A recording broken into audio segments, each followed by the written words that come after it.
नमस्कार दोस्तों, परीक्षा आइडिया के इस वीडियो में आज हम धरती आबा, भगवान बिरसा मुंडा और इनसे जुड़े सभी परीक्षोपयोगी पहलुओं के संबंध में विस्तार से चर्चा करेंगे।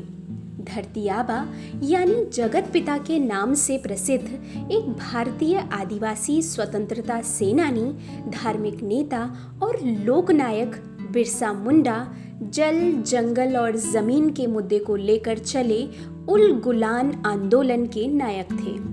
बिरसा का मानना था कि भगवान ने उन्हें लोगों की भलाई और उनके दुख दूर करने के लिए भेजा है, इसलिए वे स्वयं को भगवान मानते थे।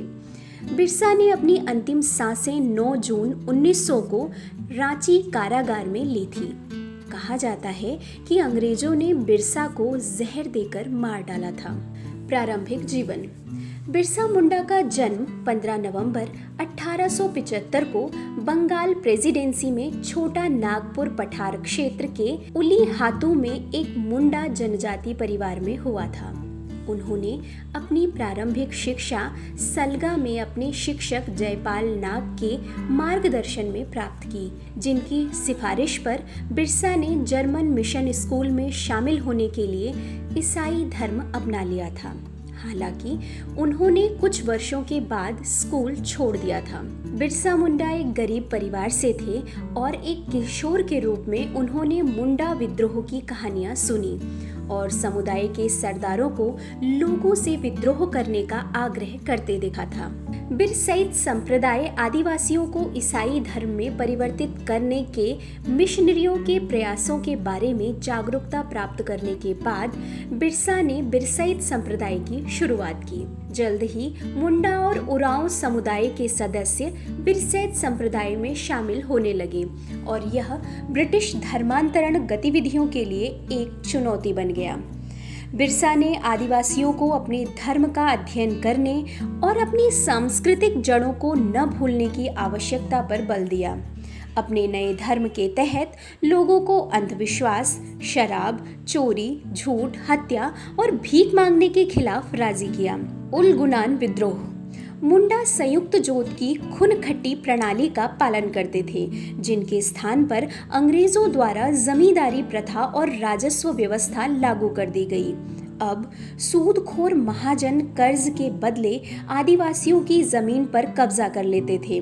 बिरसा ने अंग्रेजों और दीकू के खिलाफ घोषणा की और आर्थिक, राजनीतिक परिवर्तन और धार्मिक पुनरुत्थान जैसे विभिन्न उद्देश्यों के लिए उल गुलान विद्रोह शुरू किया। बिरसा ने एक नौजवान नेता के रूप में सभी मुंडाओं को एकत्र कर अंग्रेजों से लगान माफी के लिए आंदोलन किया। 1895 में उन्हें गिरफ्तार कर लिया गया और हजारीबाग केंद्रीय कारागार में 2 साल के कारावास की सजा दी गई। 1897 में बिरसा के रिहा होने के बाद उन्होंने फिर से आंदोलन शुरू किया और यूरोपियों और दीकुओं को रावण के रूप में दर्शाया। इस आंदोलन के प्रभाव में ब्रिटिश सरकार को बिहार और झारखंड में सामंती व्यवस्था को समाप्त करने के लिए मजबूर होना पड़ा। बिरसा ने अंग्रेजों को छोटा नागपुर काश्तकारी अधिनियम स्थापित करने के लिए भी मजबूर किया।